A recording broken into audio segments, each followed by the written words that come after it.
evening, everyone. Welcome back to the Evermore podcast, your Newcastle United podcast, and the Evermore YouTube channel. You can see that me and Adam have been joined tonight by a Newcastle legend, it's safe to say. 218 appearances, 5 goals, 16 assists over 7 years, and even rival David Ginola having the best hairdo at the club. It's Warren Barton. Warren, thanks for joining us, mate. How you doing? I'm very well, thank you. That's a nice intro, so thank you very much. Oh, definitely, mate. Definitely. Well, I'm not the most blessed in the hair region, mate. So yes, I do remember that hair as well. Yeah, not as mine. It's cool. You're better than I am, mate. Yeah, come up with us. Absolutely. I'm going more Shearer 99, I think, or maybe a little bit worse, possibly, as I'm going on. But yeah, so it's great to have Warren on the show, guys. We're going to have a little walk down memory lane in a minute, and then obviously we're going to ask Warren's thoughts on the current Newcastle United and obviously some of the transfers that were made. Just before we do a little bit of housekeeping, if you haven't joined us already, or you haven't, this first time you're joining us, please click that like and subscribe button. We'd love you to join us. We've got loads of new subscribers recently. We really appreciate that. And the comments we've had as well have been absolutely fantastic. And, doing shows like this with Warren is brilliant for us. We love talking Newcastle, and it's great to talk to, former legends who have represented the club so well. So without further ado, Warren, we'll just kick in then and just go straight back in the time machine to the glory days, really. So obviously you were at Wimbledon, the crazy gang. That must have been fun as a young player coming through. And then the links for Newcastle United came in. And how obviously, what was your first memories of that, and how big of a part did KK play in obviously convincing you to sign the dotted line? KK was a huge part of it. I've been playing for Wimbledon for 5 years, and we've been established in the Premier League and doing well, and probably a little bit punching above our weight. And it was like a conveyor belt. John Scales had gone before me to Liverpool, Keith Curl to Man City, Terry Phelan to Man City. And I was the next player. I was involved in the England squad with Terry Venables getting ready for Euro 96. So I was in and around people like Rob Lee, Peter Blizzy, Steve Howie and Barry Venison. So there was a little bit of speculation. I'd spoken to Arsenal with David Dean, Celtic, Man City, Everton, Sheffield Wednesday at the time. And I got a phone call. It was about the bank holiday in May. I think Blackburn had been playing Newcastle, and Alan Shearer had scored at the far post against Bez for Blackburn to beat Newcastle. And I got a phone call from my agent that morning to say Newcastle would like to meet us in a hotel in London, in Knightsbridge. So off I go ready, going to the meeting, and I'm sitting in a reception. My agent's upstairs speaking to Wimbledon. Joe Kinnear was the manager at the time, and Sam Aman, the owner, and KK with Terry McDermott walked past me and said, "Come and join a big club." And that's all you really need to know. It was never about money, anything like that. That was already been negotiated. And, I'd played against Newcastle in February, and I was doing a cool down afterwards on the field with a friend of mine at the time, Robbie L. And it was an empty stadium. And we were just chatting. I said, well, imagine playing in front of this lot. And, it was a great atmosphere, night game, and the intensity of the fans, the passion, the roar, the crowd, everything that you wanted to have. And I'd also spoken to Barry Venison, who was great. As I said, we was involved with England, and I was linked a little bit before that day in May. And he just said, look, what KK is trying to do in Newcastle is special. You're going to love it, the fans, the area, the people. So Barry's telling me that, and in the back of his mind, he probably thinks he's taking my place. I'm coming in to take his place, and he was leaving. But he was great, Barry. He didn't have to sell it to me, and obviously speaking to people like Peter Beardsley. And me and Les Ferdinand used to sit next to each other in when we was having some food in England, and it'd be like, well, where are you going? Because we was always sort of like linked together to different clubs, whether it was Blackburn at the time, another club that was interested, or Everton. We was both sort of linked at that time. We was going to move, and as I said, that first encounter with Kevin was obviously made a big impression, and there was no hesitation, and I wasn't disappointed. As I said, nearly had 7 years up there that I loved. Great fans, great people, best time of my life. The only regret, we didn't win something, and we had a chance to do that. But yeah, just a magical time. And when you look back on my career, 13 being told you're too small, 16 you're too small at Leyton Orient, from a legend, from Frank Clark, actually the old Newcastle legend, that you can't make it, you're too small. Then to get a move at the time, which was a record for a defender in the Premier League, to go to such a giant club like Newcastle was an honour, and I was proud of, and a day I'm never going to forget, because it was it changes your life, because when you play for people like that and a club like that, it endears you what you set out to do when you're a young player, to play at the highest level, FA Cup, Champions League, competing for trophies. That's, Wimbledon had done great, but they was never going to do that. So Newcastle gave me that opportunity, and I give it everything. I give it everything I had, and I enjoyed every single minute of it. It's really curious you say that. So I'm keen to better understand sort of what the first impressions were like. You move up there, as you said, as a record for a defender at the time.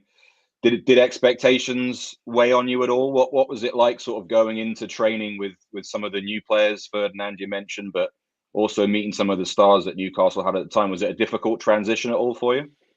No, not really. I made it perfectly clear with me and my fiance and my wife now, that when we was going to move up there, we was going to live up there. It wasn't going to be a case of like commuting. And Les did it a little bit throughout his time. Andy Cole did it, but we was going to live up there and make it our home. So that was a first and foremost. The transfer, as I said, was an honour. The thing that did help me out, 2 days later, Les comes in for $6 million. So that was pretty good. And then a couple of days later, actually, Ginola comes in, and then Shaka Hislop. So, but actually being the players, I think being involved with England helped. Speaking to Peter, training with Rob, John Beresford is a likeable person. Played against them for a number of years. I think they was more intrigued with me about what's Wimbledon like, what's a crazy gang like, and stuff like that. And people like Steve Watson, Lee Clark, Robbie Elliott, made me comfortable, going out in the town, going out for dinner with everybody. We was in the hotel, the four of us, the four new signings, so we'd go and have food together. But no, it wasn't disappointing. You could just feel the excitement, you could feel the energy walking around town.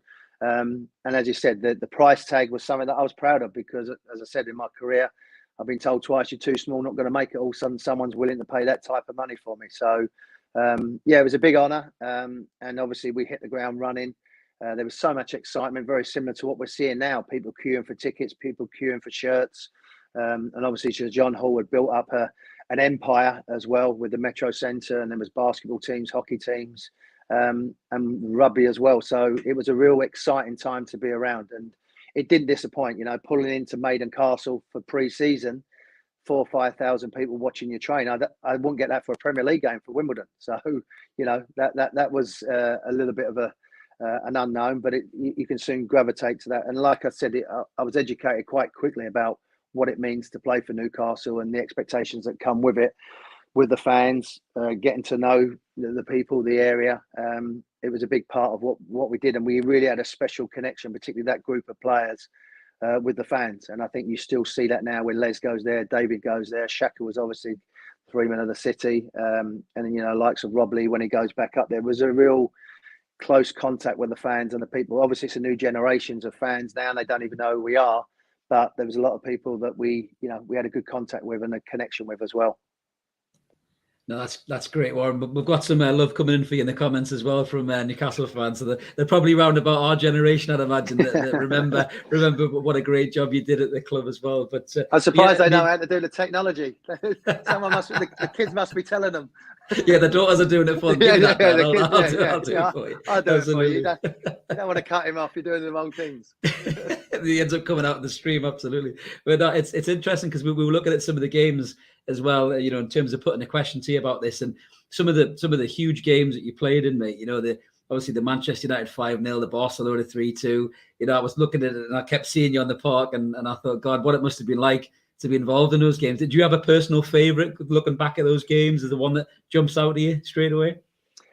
I always think your first one is special. Coventry at home, I remember warming up with Les and just seeing black and white everywhere. And even when we was driving on the bus to get into the stadium, coming from Gosford Park, going in there, everywhere was black and white shirts going along, and all my family had come to watch the game. And things like Kevin Keegan, I had people coming up from London, 20 people, all my friends, family, mum, dad, brother, sister, coming up.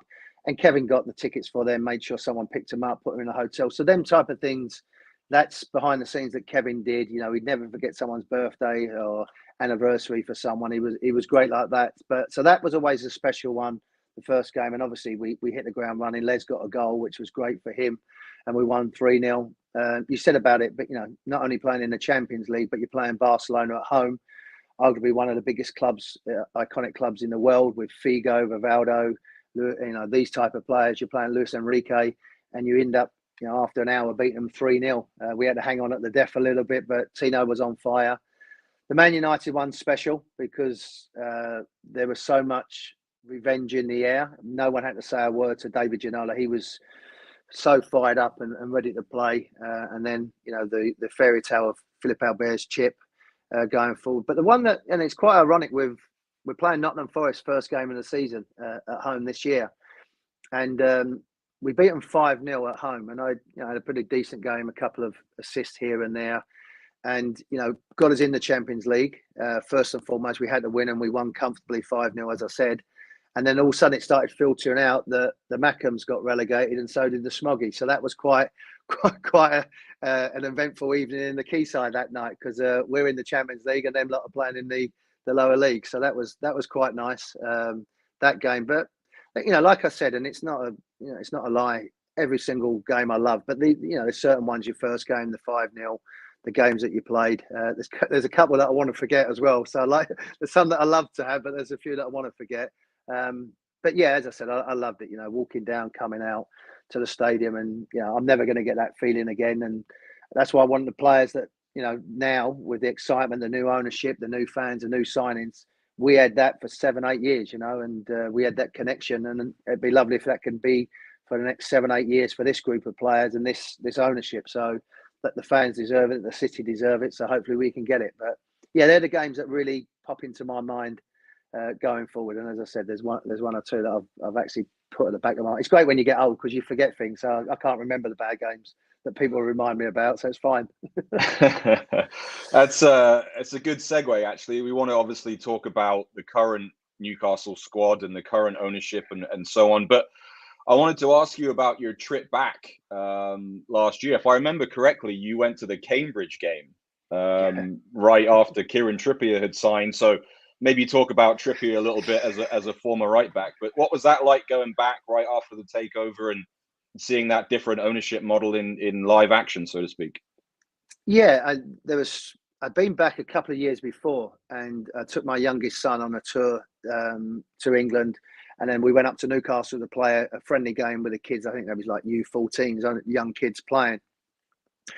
And going into St James's Park was the first time that I'd been there for a long time that it just felt empty. It felt a shell. I was a bit embarrassed, actually, because there was dirt everywhere. There was trash just left outside. Then fast forward a little bit, you go back to the Cambridge game, which maybe wasn't the most exciting game. And they were still trying to find their way of, Eddie coming in, the new ownership. But I've made contact with the new ownership through emails, and we'd had discussions, and we've been chatting and, just getting to know each other, really. And the opportunity was for me to go to the game and then obviously just go and say hello. But I noticed as soon as I got into Newcastle, there was just a different feel. It was still a bit grey up there and it was a bit cloudy, but there was just a different feel walking around. And it wasn't to the extent it is now because it was just beginning. And then, as I said, the signing of Kieran Trippier, a little bit of being similar to myself, like being a right back, first signing, how important it was. And I think that signing really set the foundation for the ownership to say there's no doubt he's a proper player. He's an international player. He's played for a team that won the league against a team that normally Real Madrid and Barcelona dominate that league. His team had won it.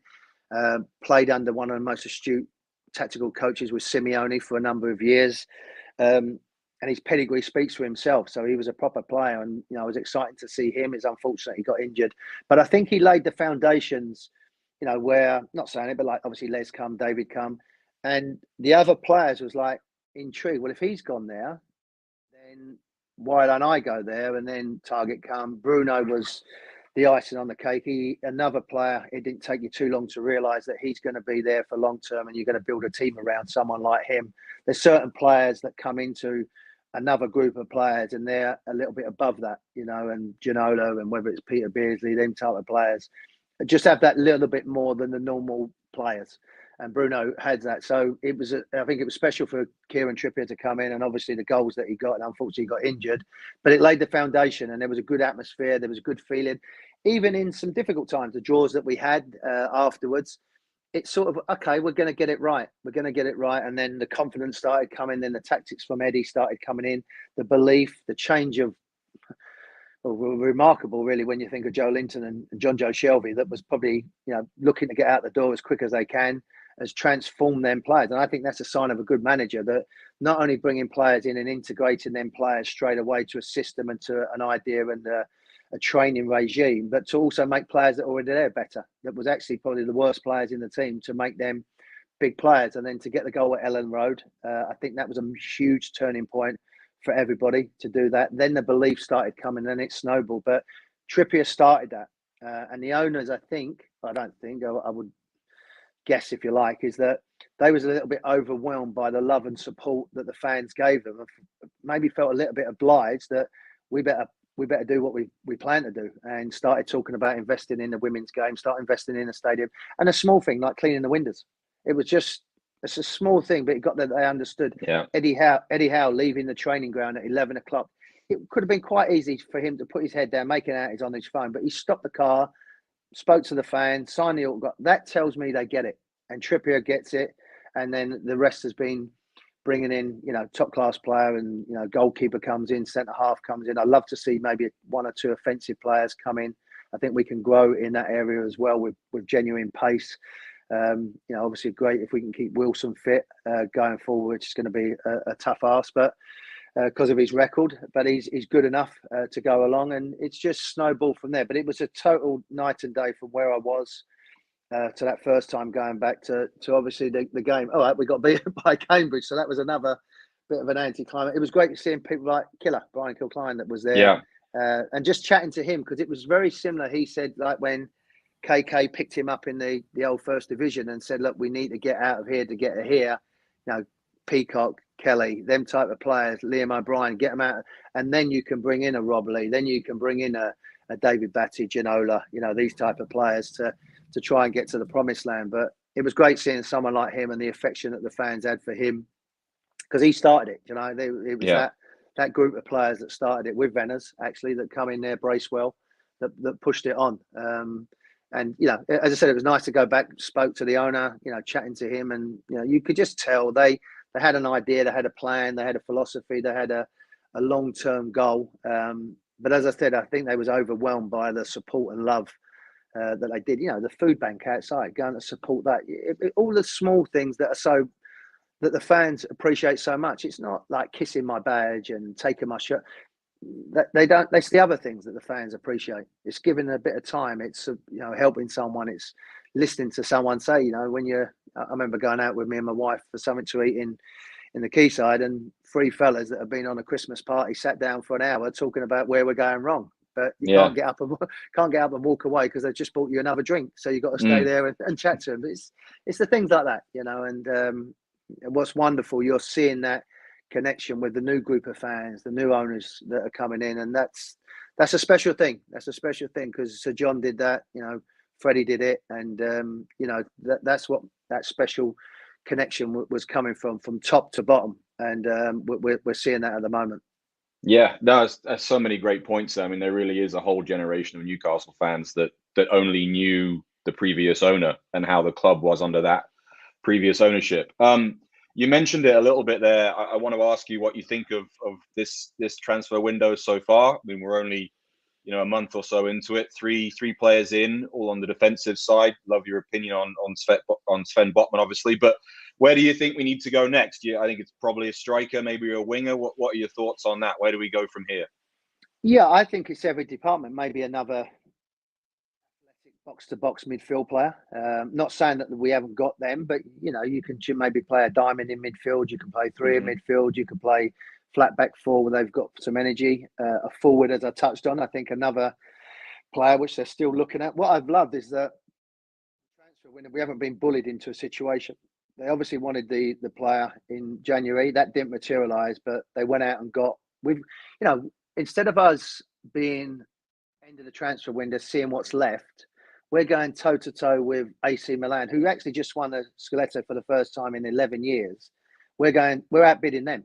We're getting the player that we want, and that's a great sign. We've got a player that come in who I thought was a good player, targeted left back for Aston Villa. They bought a player in from Everton. He was surplus to requirement, but throughout his record, he was consistently a good player. 8 out of 10, player consistently. He come into the club and done a great job, and they went and got him. Pope, the goalkeeper. They looked around Henderson, but he's come in. Good competition in goal, good age. Obviously, found it a lot of pressure at Burnley when, conceding goals, and the back line. He obviously stood an England international again. So you've got an England international, probably a left back that should have been given an England chance, like Beresford in the past. Should have been in the squad with Gareth, just to have a look at him. With Chilwell being injured, it could give you but that's not materialised. And then, as I said, to go and get a young player that's being put against someone like Van Dijk as similar to what he can be. 22, I believe he is, left-footed, comfortable on the ball, but actually likes defending. That's a bit of a novelty. Most defenders think that they're ball players now, and they don't want to do that side, but he actually looks like he wants to defend. I think he's going to be excellent in our defensive end, but also going forward, I think he'll score goals from set pieces and big burn up there as well. I wouldn't want to be challenging them two in the air when a ball's being played in from a corner, a set piece, because they want to attack the ball. The only thing they see is the ball. But he can play. And again, that's added to the back line of competition. Whether we play 3 at the back, we play 2 at the back, I think that's for Eddie to figure out. It's going to be a challenge for Eddie now because, the expectation, and Alan Shearer said it the other day, the honeymoon is sort of over now. It's like, wow, we've got these type of players. And as I said, we're outbidding, European giants. AC Milan, in my opinion, maybe it's my age, but have been a European giant. They've won the Champions League 5 times, I think it is, or 6 times. They're a big. We're getting better, but I still think there's room for the squad now. They've built a foundation. We're ready. Like, don't concede goals. Can we add another player in that goal scoring area, and maybe not? And we were just talking before about Craig Bellamy. Like, when he first came to Newcastle, he wasn't thrown straight into the equation. We had Kevin Gallagher that, had been around the block a few times, were playing different. Allow Benners maybe to play an hour, then come off, then he would come on, and give someone that opportunity to learn how to be a regular player for a club like Newcastle. It could be something like that he comes in, he has an impact, goes in, gets an hour, then comes in, and maybe Woodward play up there, and then we might change it around. Murphy has there's different players that would come in, and then maybe 3-4 months down the line, right, he's ready to be a regular at Newcastle. So there might be a young player that's 22, 23 that's got to get used to the Premier League. I remember with Eddie, I'm thinking, God, you've got to play Bruno now. You've got to play Bruno now. You've got to play Bruno now. We're all banging the drum. Once he did it and he was comfortable, he let him loose. And then Brentford, the rest is history. He come on and bossed the game. And then after that, it was the Bruno show. He's backheeling goals against Southampton. And then he was doing diving headers in the last seconds of a game. He's a hero. And that's called man management. So, that's what Eddie's been able to do. But I would just think a little bit of pace up front and just a little bit of security that, God forbid, anything that does happen with Wilson. We've got someone with a bit of pace and also can score goals. They're not easy to come by. I know we're looking at maybe a couple of players at Everton, but that would be something I would look at in that area. Fantastic. Well, just going to fire a few quick questions at you, Warren, and then we're just going to look at some of the comments before we do that. So that's the Lynchman. He's part of our Evermore squad. He's a big fan of yours, and he's really happy you're on the show as well. We've got loads of love for you in the comments, mate. I think we've got a lot of.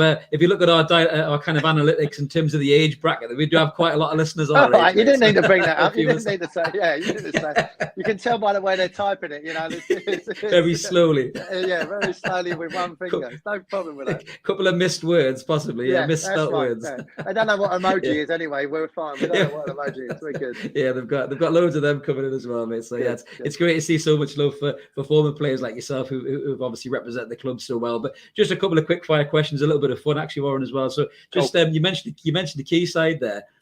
Was there a favourite haunt? Was there somewhere that brings back memories that you think of? Come on, you must know as well. Everybody knew. You go along. Quilty Camel, and then you go into Julie's. Julie's was the one at the time. Julie's was the one, wasn't it? Yeah, the Quilty Camel, and then you go along. That was before my time, but I remember speaking to a few of the boys about the boat, and I didn't realise the boat going on the boat was a little bit lopsided. You kept turning round, and I just thought it was the alcohol. It just kept going round and round. I didn't know it kept on moving, but there was a revolving dance floor. Yeah, my mate stood there, nearly did a Michael Owen knee injury at the World Cup when he went on that. I thought I was a good dancer because I kept spinning round and round and round. But you have to clean your shoes afterwards as well on there. It wasn't the most hygienic floor either. No, but it was fun. It was fun. They're fantastic. And in terms of wingers as well, I'll be dying to ask you this. I played right back a bit when I was younger, obviously nowhere near the standard you did, mate. But who was the most frustrating winger at your time? Obviously Newcastle or throughout your career, what was the one winger that just completely did your head in and didn't track back and put you under pressure? I was lucky, actually. I wasn't. You've got the wrong one. You should have asked Beresford. He had the complaint with Ginola. I said to Bez, "What are you complaining for? Just give him the ball and stand still. What are you worried about?" I said, just give him to him. Let him do what he's got to do and just stand still. I was lucky. I had Will Fox, who great little player, up and down, obviously left. Keith Gillespie was electric quick, so we had a great understanding. I'd come inside and just basically put the ball in the space, and he would get down the line and whip balls in. And Norberto Solano for me was great because he did a bit of both. Nobby was two things with Nobby. I think everybody knows about playing the trumpet. So whenever we'd be away, he'd ring you up, and I always used to share with Gary Speed. If phone is always, it was him 11 o'clock, and then you just hear the trumpet, like the last stand of the trumpet. And also what he was great at, I'd give him the ball and I'd be like he overlapping, being the legs. And I'd do it about 4 or 5 times, and he'd be going, sorry. So I went, again, sorry. This is the 5th time. And then the 6th time he'd lay me in and give me the ball. So we had a good understanding. I didn't really have a lazy one. I didn't really. No, I was lucky. It was always Bez. Bez got the problem, but no, I was quite lucky. I was quite lucky. What would it be like having Maxi in front of you? What would you feel now having to play like that in front of you? Would it be a bit like Ginola, do you think, or would you be a bit frustrated by him? I'd push him over on the other side. I'd take his headband on and tell him to get on the other side. If he does that, if he keeps running inside and wiggle them little hips and does a little dance and don't give him the ball, but he's a player. He's just got to realise when to play and when not to keep doing them little wiggle dancing. So, absolutely. Yeah. It's almost like he's entertaining, put it that way. It's almost like he's trying to do the Beardsley shuffle, but he's not quite got it right, has he? He's not got the rhythm. He ain't got Pedro's hips. He ain't got Peter's hips. He's definitely not. That's a big fella. That's one thing. He can't dance. And who probably, just the last one of the quick fires, mate, before we get back into a bit about the club today, who was the hardest winger or the most difficult winger you remember playing against in the Premiership? It could be, either at Newcastle or not. Who was the one who really gave you a hard time and you just didn't look forward to playing against? I think, I used to love playing against him was Ryan Giggs, because he was arguably at that time the best. And when you think of their midfield with Beckham, Scholes, Keane and Giggs on that side with Andy and Dwight York up front, they was phenomenal to play against. So, I played for over a decade with him. There was a player at Aston Villa called Stuart Gay, who's a coach now. And he wasn't a winger, he wasn't really like an out-and-out winger, but he would be, if you got close, he's got a little touch and then just whip it past you. And if you got, too far away, he'd find a pass. So he was like a pain in the backside because he couldn't particularly run. He wasn't particularly strong and quick, but he always just give me a problem because if I went short, he'd go behind, and if I stayed off, he'd get the ball. But yeah, he was one. Harry Cure was another one that was difficult to play against. Can I throw Figo in there? Figo's another one. He's a bit tricky when he got the ball, so he wasn't bad. But yeah, I think Ryan was always the one. I wanted to play like, even in training, I'd go and mark Peter Beardsley, because if you can handle him for a little bit, you got a chance of playing against someone else. So Ryan week in, week out for like 10 years was always a pleasure. It was quite funny when they were in tour over here. They started wearing the heart monitors and the tracers, the trackers, the GPS things. I said, why didn't you wear that when I played against them? Then I would have known where you was. I would have been out to find out where you was. Ryan being Ryan just laughed a little bit at the moment. So he was a good player to play against. But Chelsea's as well. He was a bit lively. I had Henri used to love driving out to that left hand side, and I remember playing at Highbury against him and we played against each other at Monaco in the UEFA Cup competition. And he always just said Mr. Newcastle, because we just played, that was just his thing, probably because he didn't know my name, but he just said Mr. Newcastle. So we was playing at Arsenal, and that's when they was starting to dominate with Bergkamp and Perez and all of them. And he always drift out. And I said, Terry, do me a favour. My wife and kids are here. Can you go on the other side? He went, no problem, Mr. Barton. So he went out to Beresford and give him a bit of a bad time. So I said, thanks very much. Just for 10 minutes, just give me 10 minutes so I can get myself together. So, but he was a hell of a player as well. Probably the best player in the Premier League history for me, because he could do it all.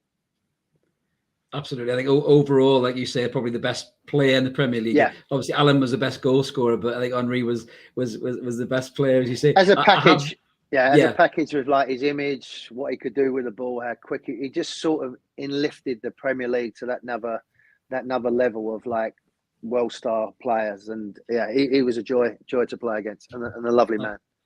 Absolutely. Just before getting to the next question, I have been to a few talk-ins with Bez, and he's brilliant. He's such a funny bloke. He's a great guy to hear talk about the club. Harry got an MBE. He's got an MBE. Keeps banging that drum as well. Good luck to him. He deserves it. You just pull it out all the time. Yeah, Rob Lee is devastated. He hates being left out, Rob. I said you got no chance of getting it. Fantastic. We've got a good comment coming in there from one of the Evermore squad members, PK. He said you are now his second favourite right back behind Trippier. So. Yeah, I don't mind. I can take rejection. I'm old enough to realise that, so no problem.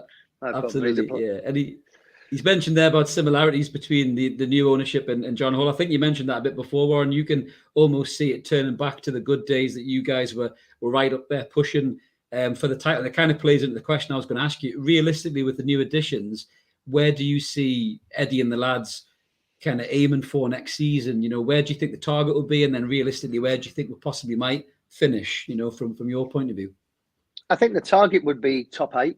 I think, you know, when you look at the likes of what West Ham have achieved, Leicester, not so much last season, Wolves, there's no reason why we can't be in that category. I think that Arsenal will have a better season this season. I think Chelsea will have a better season. I'm still not sure about Man United, but you think they can't be any worse than what they was last season. So, you know, we're not under any illusion. And when we hear people talk about, oh, you're delusional, you're not, all the club want to do and the fans is compete and challenge. And that is whether that's challenge for a Europa spot in there to try and bridge that gap to go into, because if you do that, then you can start attracting more players. A good cup run, I would really concentrate on that. That would be a criteria, but definitely top 8 and a good FA Cup run or a good cup run to do that.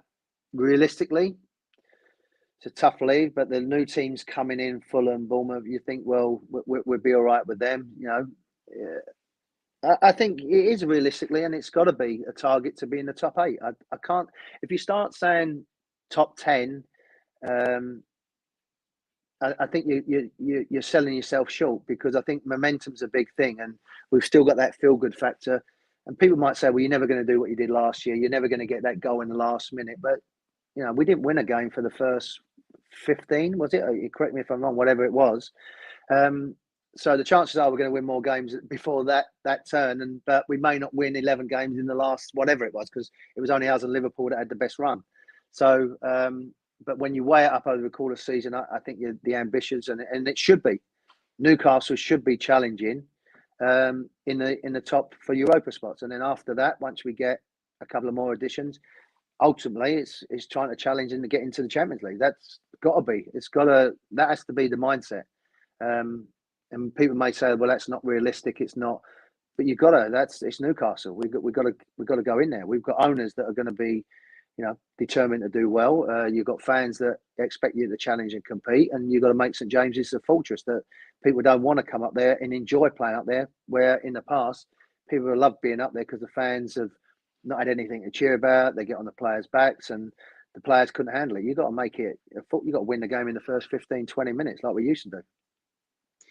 Yeah, I'm curious to transition into your time in America here in a second. You and I share the fact that we're, you know, both expats over here now. But before, I want to ask you a quick question about the squad. So the current squad is in transition, the way that sort of the squad was when you joined Newcastle. And we have this issue now where we've got far too many players. I think there are 32 or 33 senior pros at the club already, and I'm sure they want 1 or 2 more before the window closes. So I just wanted to ask you, did you have any issues when you were sort of joining Newcastle in terms of players feeling left out or getting left behind or not training with the first team as some of the players are now? How does that go when you know the squad is in transition, but there are some leftovers from the sort of previous era? Yeah, I think the group of players that I joined are better than this. You know, the likes of Peter, Rob, you know, Pavel in goal, Darren Peacock, Philip Albert was there, Howie was there, Watson. I think there was a better group of players because the season before, I think they finished 6th and 3rd. So, in that respect, that group of players is better than maybe what we've got now, although we may not have the depth. But I think you're going to see a lot of players leave, Gal being one, Clark being one. They've already been spoke about of leaving. And I think even a John Joe Shelby might be, we're maybe not going to play as much as you did last year because of X, Y, Z. You can stay and then leave on a free, or if we can find you a club now. So players like that, and it's not a nice thing to say, but you serve your purpose. You get to where you want to get. He's 29, 30, probably got another couple of years, and like Bobby did to me and Rob. He got us into the blue chip players. So we allowed Andy Griffin and Aaron Hughes and Jermaine Genius and all Kieran Dyer to get used to playing for Newcastle and the expectations of trying to compete and try and win things and get in the Champions League. And then you move them on. And that one never change. Your senior players will move on. No one ever goes on forever. And that's why Alan Shearer's got a statue out there, because what he achieved, you move on and you go out there. But even with Mark Cottager, who I actually come in, it was not necessarily maybe Venners, because Venners had already gone, but Mark was in it. And because we know him, and he was an international player, and because the game, and I had the same thing, as I said, with Aaron, and I didn't particularly, dislike him, but it's just the nature of the business there. Me and Mark was fine. We used to sit next to each other, chat to each other. We'd do crossing together. Foxy was there, and Scott Sellers. Scott Sellers was a great player for Newcastle, and I mean a great player, and for Newcastle. But he knew David was coming in to take his spot, and you just have to accept that. That's you're told quite young. There's always someone bigger, quicker, stronger, better looking than you, and richer than you. That's the way of the world. But I never experienced anything like that. The only time I did was with Ruud Gullit, when Ruud said to Nikos, Stuart Pearce, John Barnes, and Rob Lee, go and train with the kids. I'd never experienced that before. They was friends of mine that we'd gone to games battle with, and Stuart Pearce, bloody hell, he's an iconic player, and Johnny Barnes wasn't bad trainers, didn't get in the way, but Ruud, because of how he was, man management, just pushed him away. And that was tough. And then what he did to Alan, for the game against Sunderland, when we're doing set pieces, I ain't even got the guts to say to Alan, put a yellow bib on, you're on the other team, get Steve Clark to do it. And it's like me and Speedo went to see Ruud up. I said, you can't, are you leaving him out? He went, yeah. I said, well, you got to tell him.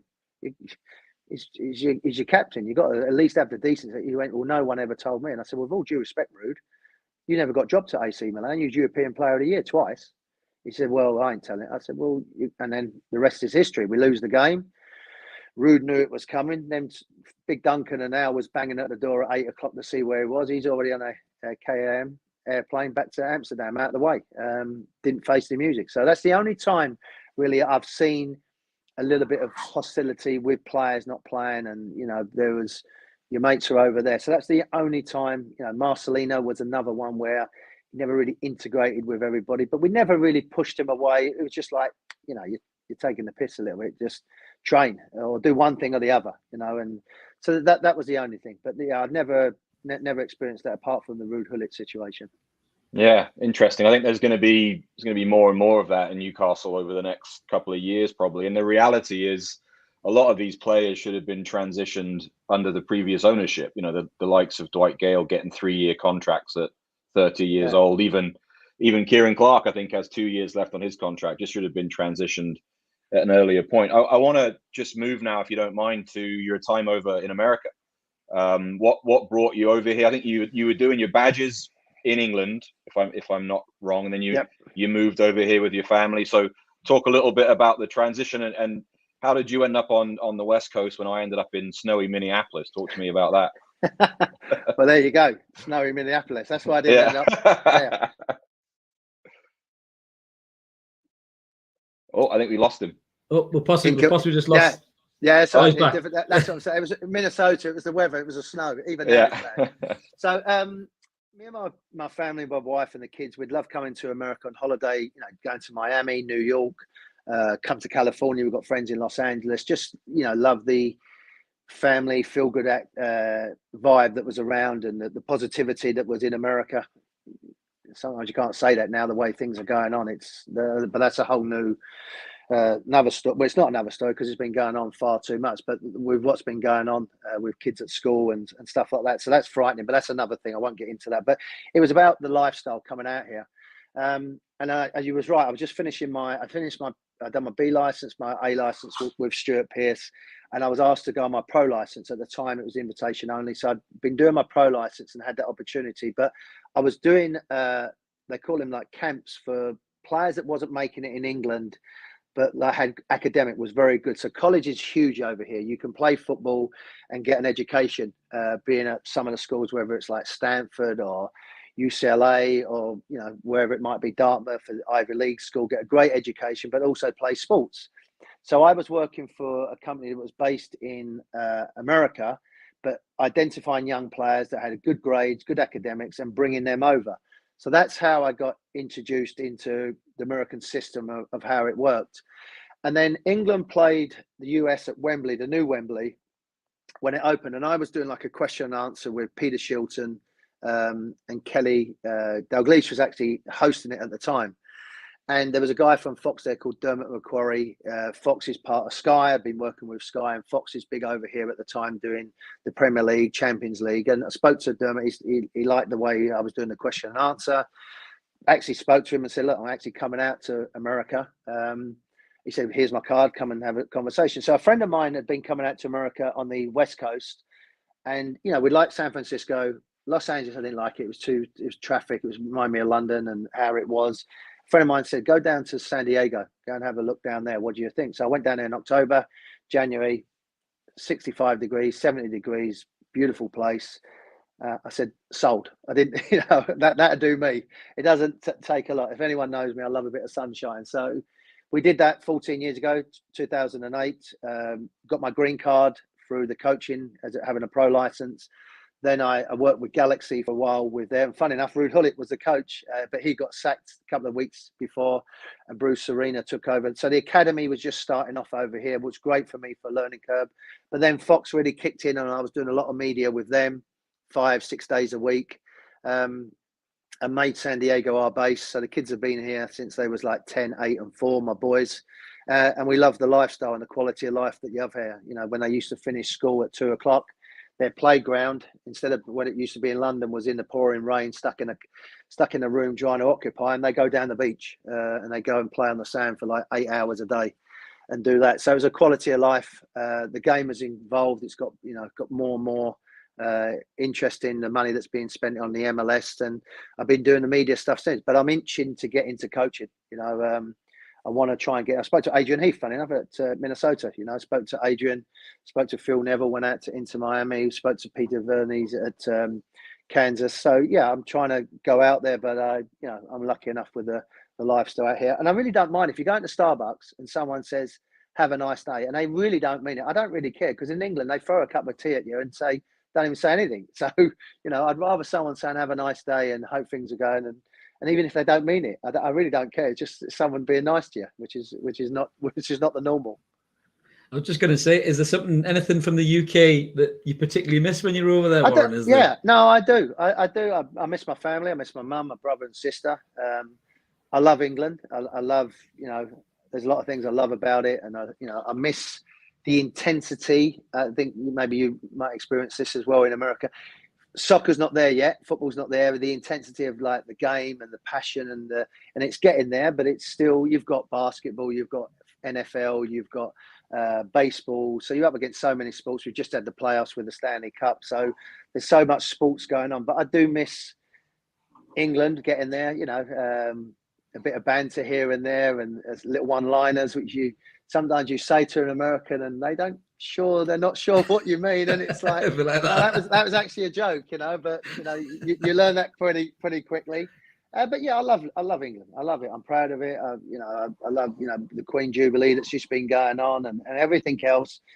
But probably like yourself, after 3 hours of landing and sitting in the car in the rain and the traffic, thinking, I've only got 10 days and I'll get out of here. So, when's that flight back? Yeah. See if I can book my flight a little bit earlier. But as I said, my mum's not getting any younger, and COVID was hard because regular or coming back, but you couldn't do that. And it appreciates, your family and people around. I love going up to the North East, seeing the fans up there.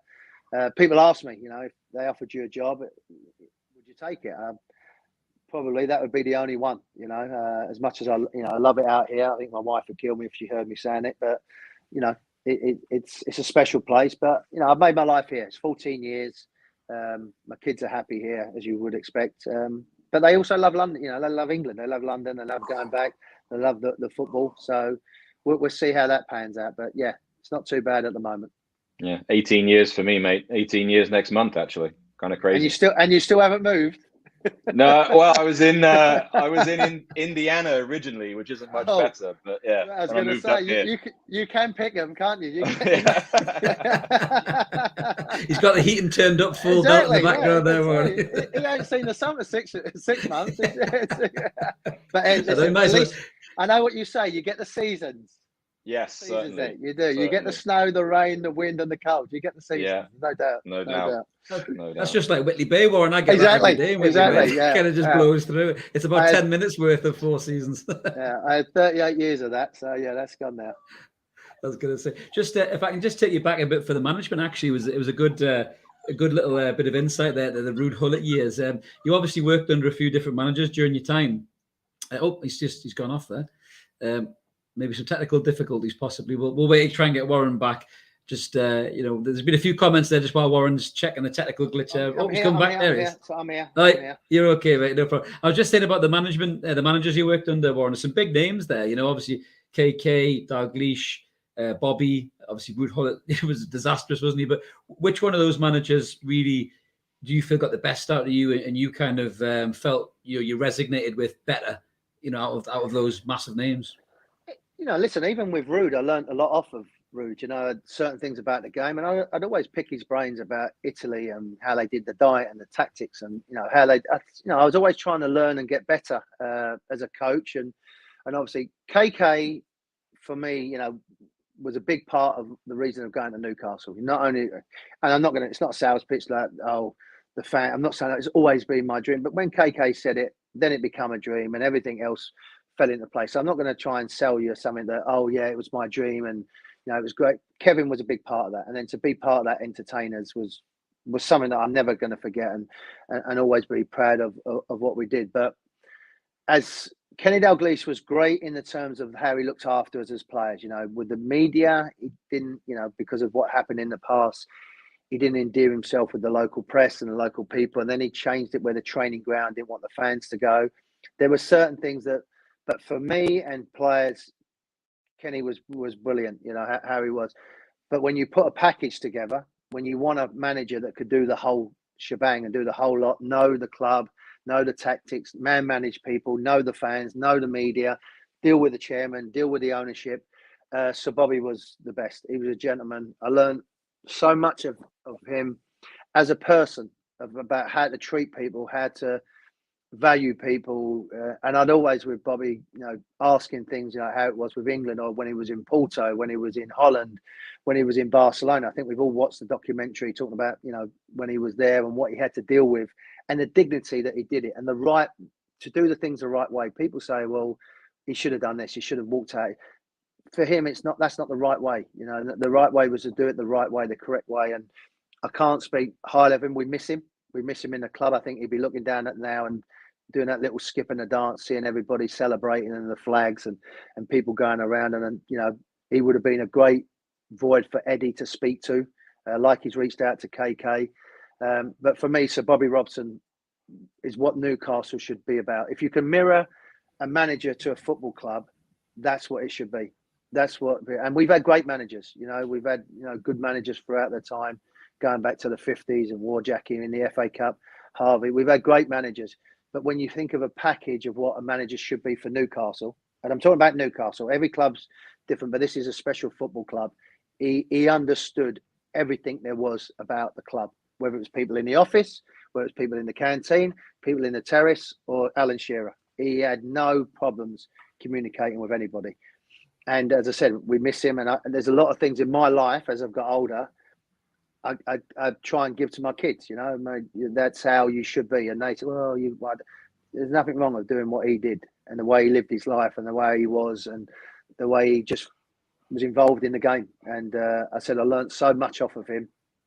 And even when you hear Pep talking, there's certain things I can hear what Bobby would have said and what happened at Barcelona and the politics, but his dignity that he kept and the professionalism and the class of a man that he was in difficult times. Other managers now would have thrown out or thrown their ownership under the bus or done whatever they needed. He didn't do that. He didn't do that. He did it the right way. And as I said, I think from that point of view, I learned so much of Bobby. And as I said, he was, you can see him smiling and laughing now. We would be at Selhurst Park and we'd have to get a flight out there. I mean, anyone that's been to Selhurst Park is probably the hardest football stadium to get away from because of the road and how it is and narrow and the houses are all closed. So we'd be on a time scale to try and get a flight out of there to get back up to Newcastle. In 45 minutes, he'd be talking to the steward about the game and about what's going on. And we'd be like, Gaffer, we need hey, I'm talking. And we're, now another 20 minutes, Gaffer, we've really got to go. Whatever the driver would be saying, if we don't leave now, you're going to miss your flight. Gaffer, we need to go. Listen, I'm not finished. And he'd be going, and that was him. That was him. And we loved him for it. And he was brilliant. And the way he was treated at the end was wrong. And the young players had to take a bit of responsibility because I don't think it would have happened with, if myself and Rob and a few of us was there because they wouldn't have been allowed to get away with it. But that's history. That's history. Yeah, he was just a class act, I think, overall, wasn't he, Warren? He was just an absolute gent, and as you say, mate, great words. Massively missed by everybody in football. From obviously the players that played from him and the guys he managed and us fans as well. Just a brilliant manager. I'm so glad he was associated with our club as well for the length of time that he was. Would have been nice to get him a couple of years early. He used to scream at me as well, Warren. I was like, Gaffer, I can't eat. And I could hear him then saying to Alan Irvine or John Carr, he can hear me. I know he can hear me. And he can hear me. And I'll be laughing because if he asked me to tell someone on the left-hand side to do, sorry, Gaffer, I couldn't hear you. Right, it's too loud. He would go, he can. I can hear him saying, he can hear me. I know he can. He's ignoring me. He can ignore me. But, he was brilliant. He was fantastic. It's great. Yeah. But Warren, we've had loads of your time and we really appreciate it. Just before we let you go, we're just going to pull up a couple of questions from the viewers, if you don't mind. Just there's been a couple of bang to the comments there. We're just waiting for Mark behind the scenes to pull some up there. So Jody Toon for Life is saying, what's Warren's best memory as a player at Newcastle? And what's his best memory of Newcastle non-football related? Thanks in advance. So just only ones you want to share, Warren. Nothing too private, mate. Yeah, as I said, the years I spent up there, I loved it. It was a great place, great people. And as I touched on the memory, it's just all going back and feeling part of the Northeast, which is a special thing to do. So, yeah, as I said, I love that. I remember my times, the first time down the quayside, as I said, and this was like early, we went for something to eat and two young people come flying out of the door at about 5 o'clock at night. Had a good time, been having a good time. And then it's Les Ferdinand and David Ginola, and went up to them two and give them a kiss. That was like your first thing of Newcastle, how it was. So just great times, as I said, it was a wonderful time to be around and things like that. So yeah, all good. Oh, fantastic. It's great that you dispelled the myth as well of, people from London don't like being in the Northeast, mate. I think you're definitely a champion for dispelling that myth, I think, Warren, to be fair. Yeah, mate, I think, myself and Rob Lee and Glenn Roder and people like that. And, Les Ferdinand, like when some people, well, I won't call them pundits, but when people come and say they don't know, they spend a weekend up there, they don't know what the people are like, they haven't got a clue. Absolutely, mate. Yeah, it's just silly guys looking for click business. So exactly. We've got Kenka saying, if Warren was Newcastle manager, which area would he sign players to strengthen to catch the top six? I think you touched on that a bit before, didn't you? You kind of said every position really, but you were looking to add goals and attacking threat, weren't you? Yeah, I think we need someone that can get some goals, whether it's a wide player. And a forward, but definitely that offensive, and even a box-to-box midfielder, someone that can dominate a game with his physical presence. So that would be areas. That's how I would play. I would play on the front foot. I play aggressive. I play that we go forward, and that's how I like playing on my game. Possibly Diaby's been linked as well, hasn't Yeah, he? He looks yeah. a hell of a player, Yeah, so yeah, he could fit the bill, couldn't he? Which would Yep. be brilliant. So yeah, I think just a couple more, Warren, and then we'll let you shoot off. So we've got Cool. Stu saying, how difficult will it be for Eddie Howe to establish himself as a top 6 manager, and will you have to change anything about himself? It's an No, interesting one. I don't think he. I think he just has to keep evolving as a coach. You've seen that with coaches, and I think he's astute enough, he's articulate enough, he's intelligent enough to know that this is going to be a big. There'll be people with the knives out that can't wait to have a go at us. So that's going to be expected, and I think that what that does will bring us closer together. He knows with the expectations of what happened at the end of last season, that's going to translate across. All we can do is support him and get behind him and try and make his job as easy as we can. And by supporting him and believing in him, listen, whatever happens in 5 years' time, if he's not here, or what, he'll always be fondly remembered because he tried to do the right thing for the football club. He wasn't a hidden agenda. He did what he felt was the right thing, and he saved us. He gave us our club back in a sense. I know the ownership did that, but also he gave us our pride back, and we never had that. As I said, the club was empty, and he's given the fans pride, and they're never going to forget him for that. And if it lasts 10 years, which I hope it does, or 20 years, or it lasts 20 months, whatever happens, I think he can put his head on the pillow and say, I did my best. And that's all you can really ask for. But he's got to start, evolving as a coach. And you always have your foundations as a coach, but you've got to start evolving and dealing with different situations. I think the technical director coming in is brilliant. I think that's something that he can bounce off. And if I was a manager, I'd get to know each other and work with each other and understand each other. Communication is going to be the biggest thing that they need to do, is communicate with each other. Well, given the fact that the previous regime couldn't communicate for 14 years, I think we're in a good position now. Yeah, we've had more communication in 4 weeks than we did in 14 years. So it's not been too bad. No, but listen, this has been brilliant, Warren. We really appreciate it. There's one last question. That's a great one. Who's the best Barton? There's no need to ask that. He's on the channel now, guys. Come on, he's the best Barton. Hands down. Yeah. I did laugh before we came on, Warren, didn't I? I was looking to see a video of your red card, and all it came up was Joey Barton. Because you had too many red cards. Yeah. We're not related. We're definitely You're not related. At all, mate. No, two very related. Different Bartons. Yeah, two very different Bartons. Yeah, Absolutely. definitely. But no, we really appreciate you coming on, obviously giving your time up. It's absolutely fantastic. We've loved chatting to you, Adam and I, and obviously the guys in the comments as well. Has been absolutely brilliant. Just before we let you go, Warren, is there anything you maybe want to just drop a plug? Any kind of charities you're involved with? You want to maybe mention at all, mate? No, obviously I'm with the Newcastle Trust. That we've generated a great deal of money that was in the next few months we're going to obviously give to local charities in the northeast. And so there's nothing more. So Bobby's foundation is something that I'm very close to. Food bank as well. Alan Shearer's foundation. So I'm just so pleased for the people in the area and the football club. As I've always said, the football club is the heartbeat of the city, and the heartbeat of the football club are the fans, and we've got that back. And now we've got to push on and stick together like we've always done. Absolutely. Well, again, Warren, we can't thank you more than we did already for coming on the channel. It's been absolutely superb. Great hearing the memories as well, and obviously the way you've spoken about KK and Bobby. So that's us wrapped up now, guys, and we'll see you next time on the next Evermore. Let's keep supporting that team, McCall United. Roll on next season, and hopefully we'll be top 7, top 6, as Warren's hopefully said we might aim for there. So we'll catch you next time on Evermore, guys. Thanks for listening. Cheers, guys. Thanks, Warren. Thanks, guys. Thank you. Thanks, Warren. Cheers, mate.